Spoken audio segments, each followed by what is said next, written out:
The whole of man's life was to revolve around the Sabbath. Have you ever noticed that? God made everything. On the seventh day he rested. The last of creation. The grand silence after the last animal. Now let us make man. The last of creation on the sixth day. And when Adam came to consciousness, everything had been made, all was done. And God said, now let's have a vacation. The very first thing that Adam did was enter into the seventh day, which was the rest of God. God saw all that he had made. It was good, and he rested. And that was the principle. Remember, when the Ten Commandments were given, it is not a command for the Sabbath day. It says, remember the Sabbath day. The Sabbath day had been there since creation. That's not something new with the Ten Commandments. Remember the Sabbath day. Man was to revolve around the Sabbath. Think about it. Think about it. It's rest within labor. The seventh day, so that the whole week moved toward it. So for 6 days one labored, and then on the seventh day one rested. What do I mean by rest? Well, it doesn't mean you lay in bed all day.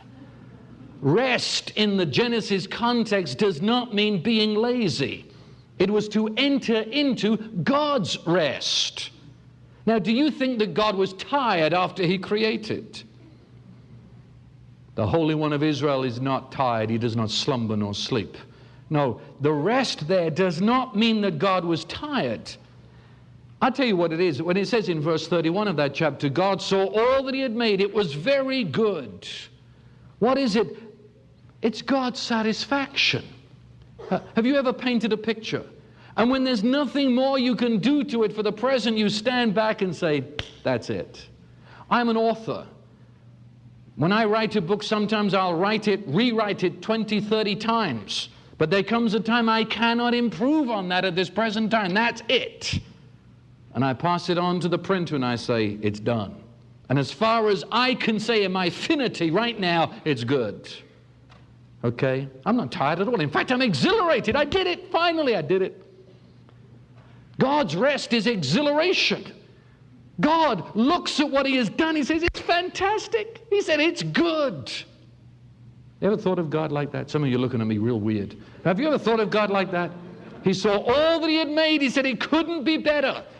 It perfectly expresses who I am. It's good. I rest, not because I'm tired. I rest because I'm satisfied. I rest because it's complete.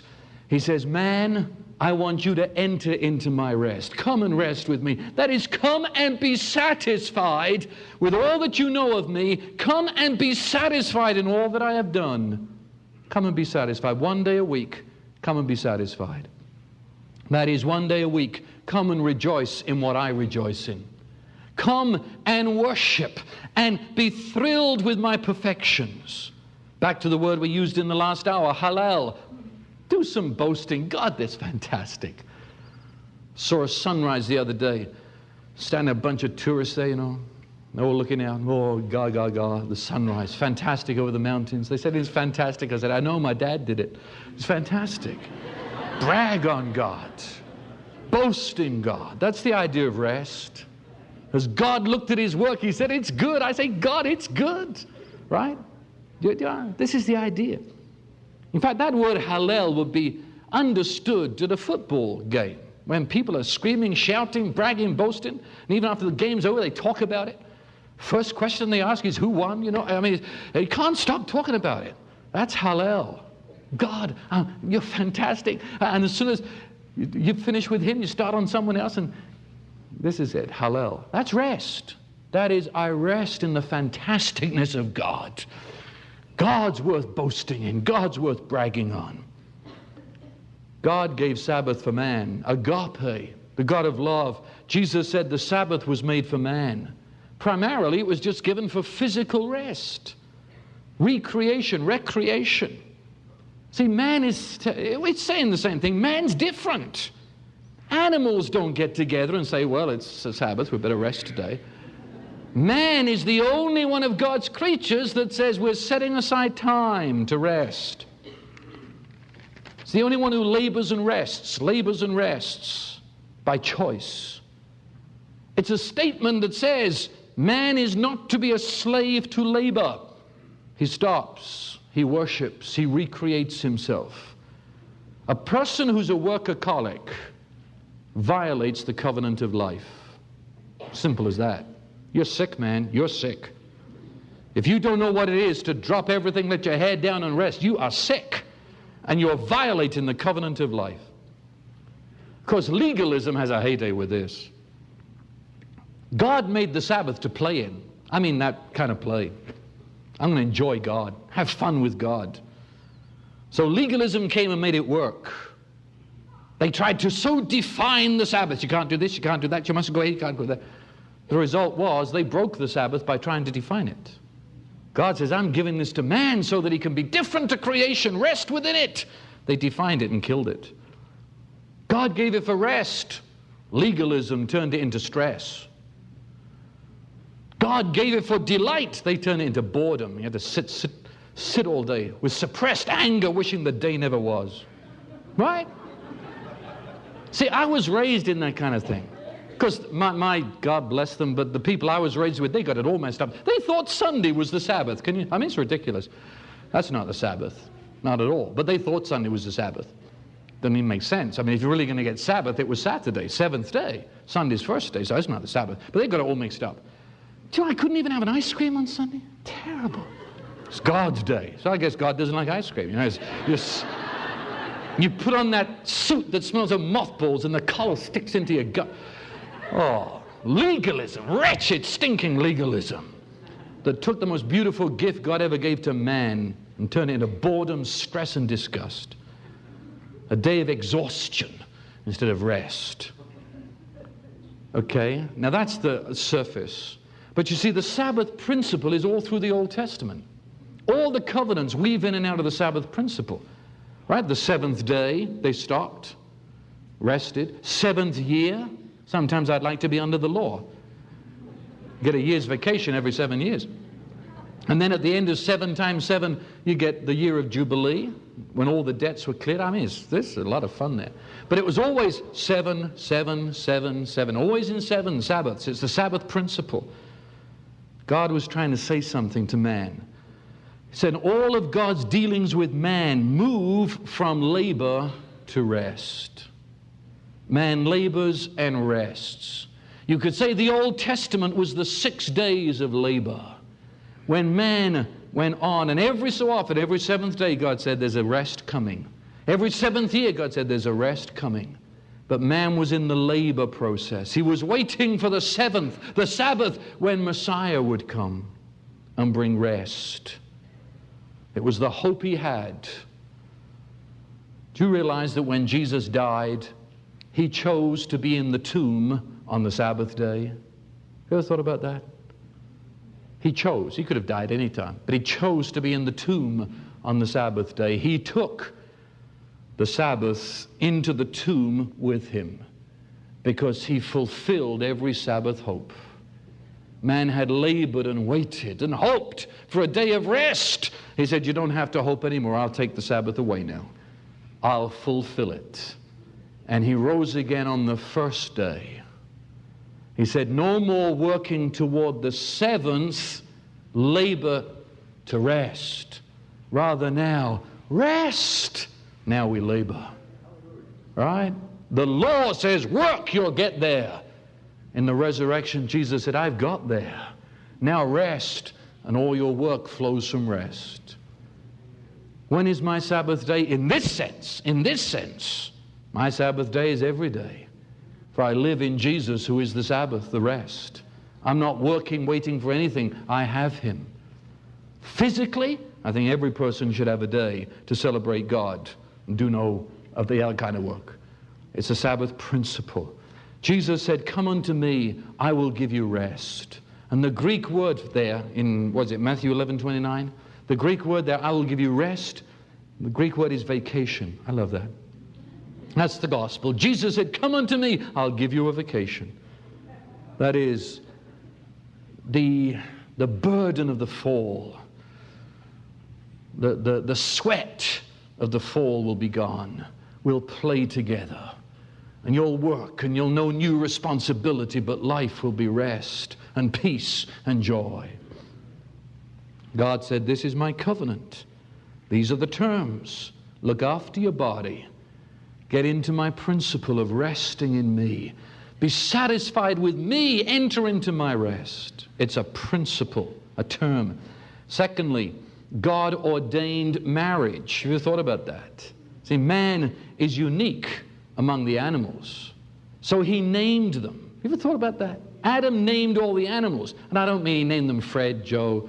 You know, when he named the animals, he gave them a name that described what they were. And he studied their habitat. He was into zoology. He named them by their habitat. But having gone through the entire creation, it says that there was nothing there he could fellowship with.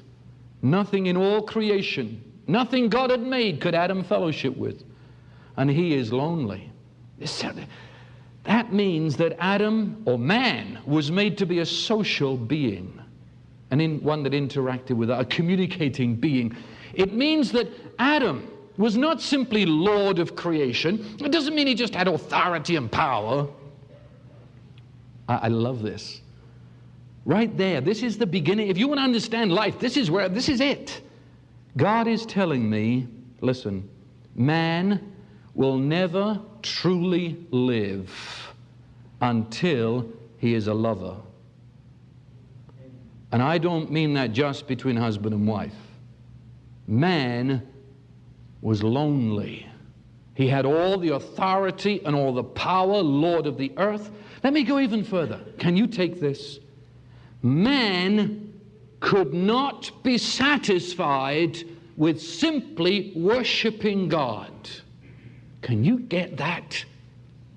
Man could not be satisfied in an unfallen condition, in a perfect interaction between him and God. He could not be satisfied in just worshiping God. And he could not be satisfied in the exercise of an unfallen brain that could be a zoologist, a botanist, a biologist, and examine the whole universe. And when he'd finished it, he still was lonely. Because man was made in his worship and in all the exercise of his brain to share, to love. And as we're going to see, the whole object, right through the covenants, right through to the new covenant, what Jesus came to do, the object was to get us back to what Adam lost. You have never returned to the reason of your being until you are loving other human beings. Can you take that? You say, well, I worship God. So did Adam, perfectly, in an unfallen universe. But he was lonely and he said, I haven't fulfilled myself. Nor have you. We're not there until we are lovers of others. This object of his love must be his equal. The animals don't fit. And that's why it says God took Eve from him. She was of him. She was from him. When it says he took the side of Adam, I see the two things there. Number one, the side of Adam, that is the female side of Adam. You realize if Eve was taken out of him, then before that, Adam was a he and a she all mixed up together. Right? If I said there's a side of me you don't know, I don't mean if I turn around you'll see it. I mean a side of me that you don't know. I'm talking about the spiritual side, or the soul. I mean, there's a part of me you don't know. So there was a side of Adam, the female side. God took it out of him. But also, if I study the Hebrew carefully there, it does mean rib. God built her physically from his rib. He took a invisible side of Adam, the female side, and produced. The word in the Hebrew for self, the man, I, that self-consciousness that addresses itself, is Ish. And when Adam saw this one, he said, Ish, the female is Isha. Ish and Isha. What's he saying? One like me, but different. He looked at every animal and there wasn't an Ish among them. But when he saw this one, he said the same. Ish, yet different. Isha. That is the appreciation of her uniqueness. She is person. Person. Even as I am a person, she's person. Two, she's made in God's image. And God said, we'll make a helpmeet. That's a poor translation. It does mean one who is a helper, but it must mean beyond that, one who corresponds to. You know, all creation could have helped Adam. You know, all creation. He was Lord. They could all help him. But a helpmeet is one who helps me, but who corresponds to me. Ish to Isha, a correspondence. In my class, in God's class. Helpmeet, it means one who stands face to face, eyeball to eyeball, an equal, but is different. That's the meaning of the word. And so, woman was given to man to help in the task of bringing all creation to glorify God. It's a joint covenant task. The only one now that corresponded to him. His partner, covenant partner, counterpart. And he valued her as an ish, a person, my equal, but different. Significant. I'm not going to go into this. We call her Eve. That was after the fall. Have you ever known that? After the fall, he called her Eve. Before the fall, he called her Isha. Isha means this unique person. This beautiful person, made in the image of God, of me, equal to me. Eve means mother. He called her Eve because she's the mother of all living. How was woman made? To be man's equal but different. A different role to play but equal to. But together they celebrated God in covenant. After the fall, she became the mother of his kids. Right? That's about where it's at. You go around the world and you see the fingerprints of the fall as nowhere else. Woman has become the mother of men's kids. And I speak for America with all its women's lib. Mother of his kids. Instead of being seen as the fantastic Isha. See, this is the covenant of beginnings, life. This is what God intended. Marriage, instituted by God, it has no lasting meaning unless it's related to this original covenant. See? I mean, why be married? Costs you more in taxes. Okay? Why get married? There is no meaning to marriage. This generation has rebelled against it, not because of what most average Americans think. It's because they've never been locked into what it's all about. Marriage is looked upon as a law of the land, not as something God said at the beginning. Part of a covenant of life. A covenant under God, and the two together now fulfill God's task of glorifying God. And outside of that, I have to agree. What's the point? I mean, outside of this, life has no meaning outside of God's original covenant. And why all this business? I mean, quite honestly, dogs have mates. And as far as I read Genesis 1, when God made a dog, he made the female too. Quite a few of them, actually. When he made fishes, men fish, lady fish. Why all this business with man? Gets man wandering all over the place trying to find a mate, can't find one. Puts him to sleep, first anesthetic, takes woman, makes... Why all of that? Why not just make two people and get on with it? It's saying man is different. Animals mate and produce babies. Man was made in the image of God to be an agape lover. So God said, I'm not making man like I made the animals. We're going to put on the show for this one. You're going to see that man, when he's given his mate, It has to be of his class, not just to be a mother of his kids. Something far higher than that, more glorious. 2, to celebrate agape together. What does this teach me? Without getting into this, we sure don't have the time. But I think it becomes obvious when you look at this, that homosexuality violates creation's order. It wasn't that just a couple of humans got together. It wasn't that Adam was lonely, so he found another Adam. God specifically set up in his covenant of life, man joined to woman, and the two complementing each other. And so this states clearly that homosexuality violates the covenant of creation. Also, it's obvious from these verses that polygamy, one man, many women, is not according to this covenant. It makes it plain that divorce is not according to this covenant. But interestingly, all through the Old Testament, polygamy, God puts up with it. He doesn't put up with homosexuality, but he puts up with polygamy. Jesus said that divorce was allowed because of the hardness of your heart, but he said it wasn't so in the beginning. And so we begin to sort out the mess of the human race, and the only way you can sort it out, according to Jesus, is to go back to the original covenant and see how was it intended to start.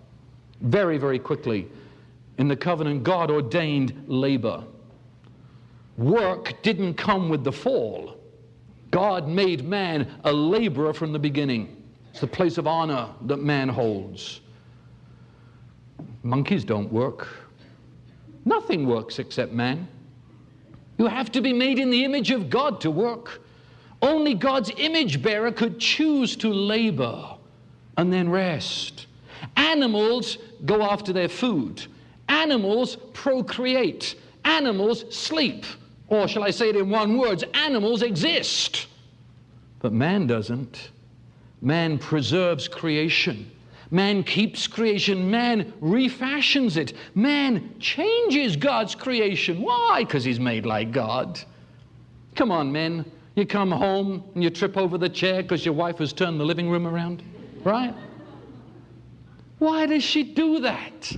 Because she's a finite creator. That's why. Mother bird never changes the nest around. Mother fox never messes with the hole. But humans do.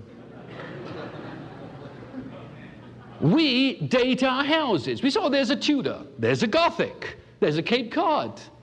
Now, come on, why do you say that? You're quietly saying, I'm made in the image of God. I can't be content with the way things are. I change, I change, I change. Birds build the same nests today as they did 2,000 years ago. Man can't do that. He's made in the image of God. He's got to labor, he's got to work, he's got to create fashion. Man is a finite artist. God created song.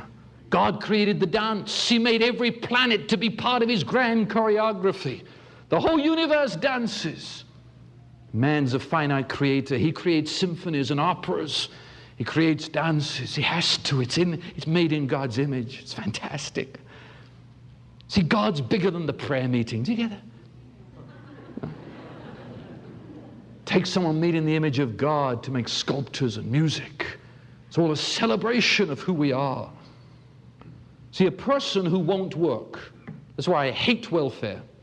I hate welfare, because it's against the covenant of life. If a man will not work, says the Bible, he shall not eat.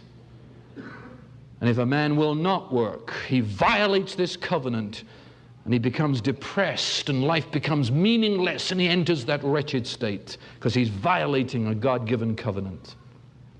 And once you've seen this, you're free from the bondage of working for money. Isn't it fantastic? We're made because we're made in the image of God. That's why you work. We work to glorify God. Money is an extra bonus. See, even if I didn't have to work, I'd work just to celebrate the fact I'm made in God's image. Of course, Adam did have a difference. His work was sweatless. Fantastic.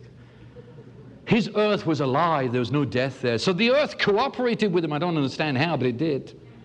Because afterwards it didn't, so now it did.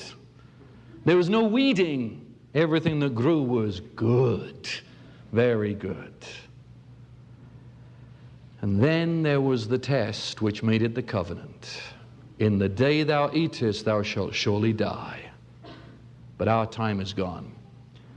And so we'll deal with the test of the covenant in our next hour. Amen.